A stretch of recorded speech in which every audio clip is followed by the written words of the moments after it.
जय हिंद बच्चों। हमें उम्मीद है कि आप मस्त होंगे, स्वस्थ होंगे और आपकी बोर्ड की तैयारी अच्छे से कर रहे होंगे।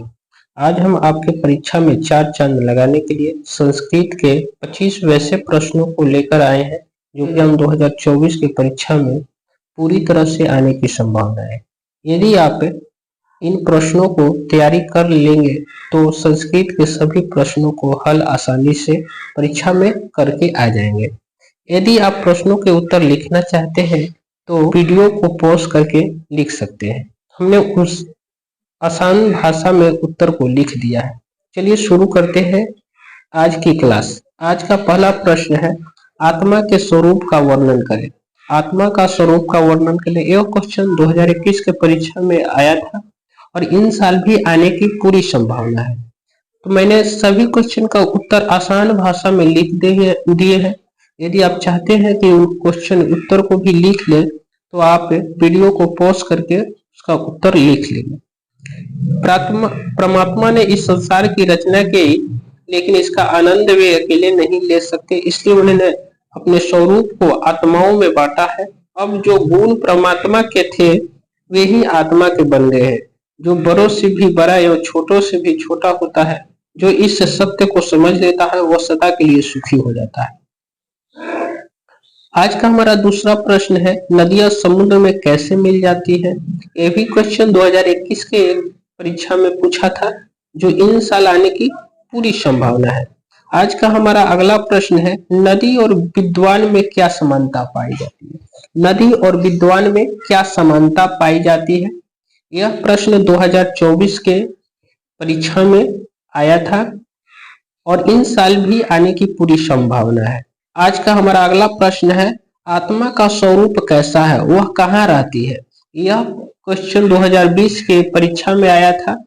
तो आत्मा का स्वरूप पर विस्तार से चर्चा की गई है। मानव के हृदय में आत्मा का स्थान बताया गया है। मानव का हृदय में आत्मा का स्थान होता है, जो अणु से भी छोटा और महान से भी महान होता है। आज का हमारा अगला प्रश्न है, मंगलम पाठ के आधार पर सत्य का स्वरूप बताइए। मंगलम पाठ से कोई न कोई क्वेश्चन हर साल आता है और ये क्वेश्चन बहुत बार आया है। 2020 में भी आया है, 2018 में के परीक्षा में भी यह क्वेश्चन आया था, इसलिए इस प्रश्न को आप नोट्स बनाकर याद कर लेंगे। अगला हमारा क्वेश्चन है, महान लोग संसार रूपी सागर को कैसे पार करते हैं। तो इसका आंसर है, ज्ञानी का जीवन प्रकाशमय और अज्ञानी का जीवन अंधकारमय होता है। जो मनुष्य इस ज्ञान और अज्ञान के बीच के रहस्य को समझ जाते हैं वे मृत्यु के भय से मुक्त हो जाते हैं एवं संसार से ब्रह्मा की प्राप्ति कर मुक्त हो जाते हैं। पुनः इस जन्म मरण के चक्कर में नहीं पड़ते हैं, अर्थात इनकी आत्मा परमात्मा में मिलकर एकाएक एकाकार हो जाता है। आज का हमारा अगला प्रश्न है, विद्वान मृत्यु को कैसे पराजित करते हैं, अर्थात विद्वान लोग जो होते हैं मृत्यु को कैसे पराजित करते हैं। यह भी क्वेश्चन 2022 के परीक्षा में आया था और इस साल आने की पूरी संभावना है। हमारा आज का अगला प्रश्न है, मंगलम पाठ का 5 वाक्यों में वर्णन करें। आपका जो मंगलम पाठ है उसमें 5 वाक्य को संस्कृत भाषा में लिखना था, तो उसे वाक्य बनाना था, तो आप देख लेंगे। आज का हमारा अगला प्रश्न है, प्राचीन संस्कृत ग्रंथों में पाटलिपुत्रा की ख्याति किस रूप में थी। आप जानते हैं कि प्राचीन संस्कृत ग्रंथों में पाटलिपुत्रा का नाम पुष्पपुर और कुसुमपुर था। आज का हमारा अगला प्रश्न है, पाटलिपुत्रा का पुष्पपुर या कुसुमपुर उल्लेख कहाँ मिलता है। तो पाटलिपुत्रा का पुष्पपुर या कुसुमपुर उल्लेख कुछ प्राचीन संस्कृत ग्रंथों और पुराण आदि में मिलता है।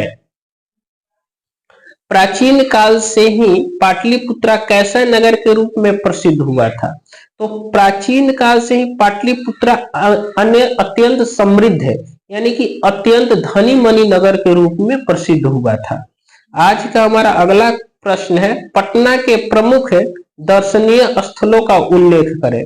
तो पटना का प्रमुख दर्शनीय स्थल पटना संग्रहालय, गांधी सेतु, सचिवालय, गोलघर, तारामंडल, जैविक उद्यान, मौर्यकालीन अवशेष तथा महावीर मंदिर विशेष उल्लेखनीय है। आज का हमारा अगला प्रश्न है, पाटलिग्राम के संबंध में भगवान बुद्ध ने क्या कहा था? तो पाटलिग्राम के संबंध में महात्मा बुद्ध ने भविष्यवाणी की थी कि भविष्य में यह महानगर बनेगा, परंतु झगड़े के कारण या बाढ़ के कारण यह हमेशा बना रहेगा।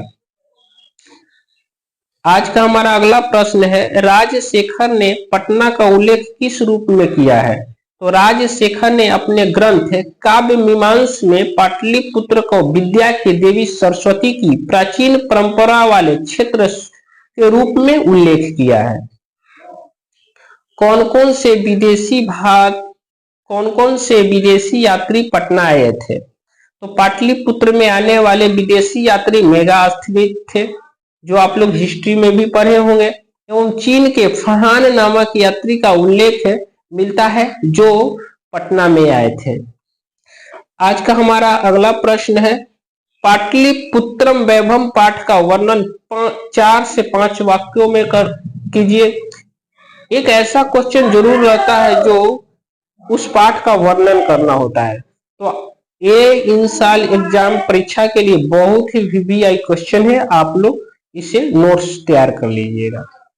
आज का हमारा अगला प्रश्न है, कवि दामोदर गुप्त के अनुसार पाटलिपुत्र कैसा नगर था? तो कवि दामोदर गुप्त के अनुसार पाटलिपुत्र महानगर पृथ्वी पर बसे नगरों में सबसे श्रेष्ठ था। आज का हमारा अगला प्रश्न है, पाटलिपुत्र को शिक्षा का प्राचीन केंद्र क्यों माना जाता था? तो ये राजशेखर रचित काव्य मीमांसा से लिया गया है, और पाटलिपुत्र का शिक्षा का केंद्र इसलिए माना जाता था कि यहाँ पर अनेक विद्वान और ख्याति प्राप्त लोगों की जन्म हुआ है। आज का हमारा अगला प्रश्न है, चंद्रगुप्त मौर्य के काल में पटना की रक्षा व्यवस्था कैसी थी? तो चंद्रगुप्त मौर्य के काल में पटना की रक्षा व्यवस्था अत्यंत उत्तम थी। यूनान के राजदूत मेगास्थनीज के ग्रंथ इंडिका में इसकी पुष्टि होती है।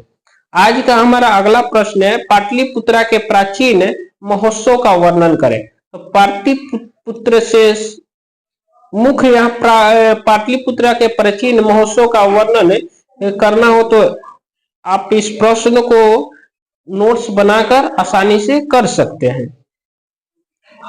आज का हमारा अगला प्रश्न है, सिख संप्रदाय के लोगों के लिए पटना नगर क्यों महत्वपूर्ण है? तो सिख संप्रदाय के लोगों के लिए पटना इसलिए महत्वपूर्ण है क्योंकि सिखों के 10वें गुरु गोविंद सिंह का यहाँ जन्म हुआ था। आज का हमारा अगला प्रश्न है, लेखक पाटलिपुत्र वैभव पाठ से हमें क्या संदेश देना चाहता है?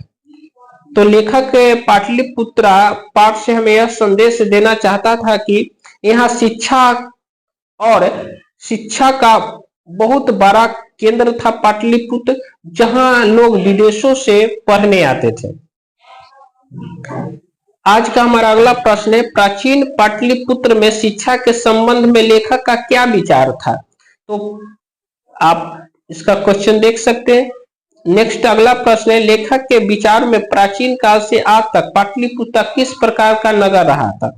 तो लेखक के विचार से पाटलिपुत्र नगर प्राचीन काल से आज तक राजनैतिक, धार्मिक, औद्योगिक और शिक्षा जैसे विविध क्षेत्रों में वैभव धारण करता रहा है।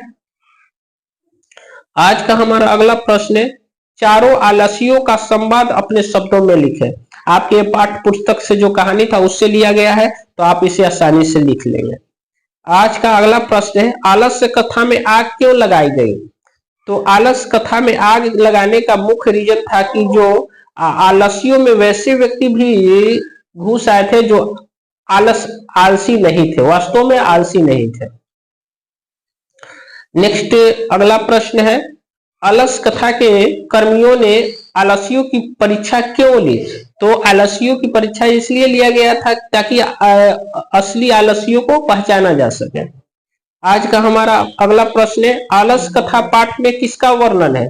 तो आलस कथा पाठ में जो पुरुष परीक्षा नामक ग्रंथ से लिया गया है, उसमें आलसियों के वर्णन किया गया है। आज का हमारा अगला प्रश्न है, आलस कथा पाठ में वास्तविक आलसियों की पहचान कैसे हुई? तो आलस कथा पाठ में वास्तविक आलसियों की पहचान, उसमें आग लगाया गया तो उसके बाद जो असली आलसी है उसमें रह गए और जो बाकी बचे वो भाग गए थे। नेक्स्ट हमारा अगला प्रश्न है, आलस शाला में आग लगने पर क्या हुआ था? तो आलस शाला में आग लगने पर जो असली आलसी थे वही रह गए थे और जो नकली आलसी थे वो वहां से भाग गए थे। मंत्री वीरेश्वर की विशेषताओं का वर्णन करें। तो मंत्री वीरेश्वर स्वभाव से दयालु और दानशील व्यक्ति थे। वे अनाथों और निधरों को इनकी इच्छा के अनुसार भोजन तथा वस्त्र देते थे। उन्होंने आलसियों को भोजन तथा वस्त्र देने के लिए आलसशाला का निर्माण करवाया था। तो हमारा अगला प्रश्न है, नीति श्लोका पाठ का 5 वाक्यों में परिचय दे। अगला प्रश्न, नीति श्लोका पाठ के आधार पर स्त्रियों की क्या विशेषता होती है? अपनी प्रगति चाहने वालों को क्या करना चाहिए? इस संसार में कैसे लोग सुलभ और कैसे लोग दुर्लभ होते हैं? तो इसका आंसर होगा, सदैव प्रिय बोलने वाले इस संसार में सहज प्राय होते हैं, क्योंकि उसे उनका अपना ही स्वार्थ शामिल होता है। परंतु हितकारी बात यदि अप्रिय हो तो इसे बोलने वाले दुर्लभ होते हैं। नरक के द्वार कौन कौन है? मूर्ख किसे कहा गया है? नरक के 3 द्वार कौन कौन है? इसका आंसर है, कुल की रक्षा कैसे होती है? नीति श्लोका पाठ से किसी एक श्लोक को साफ साफ शब्दों में लिखें। आज का हमारा अगला प्रश्न है, नीति श्लोका पाठ से हमें क्या संदेश मिलता है? इन सभी प्रश्नों को आप आसानी से नोट्स बना लें, क्योंकि इन्हीं प्रश्नों में से संस्कृत का सारा प्रश्न रहेगा और मैंने बहुत ही सरल और सहज भाषा में नोट्स तैयार किया है। आप वीडियो को पॉज करके उस नोट्स को अपने कॉपी में लिख लें। यदि आप लोगों को यह वीडियो अच्छा लगा तो इसको लाइक कीजिएगा और सब्सक्राइब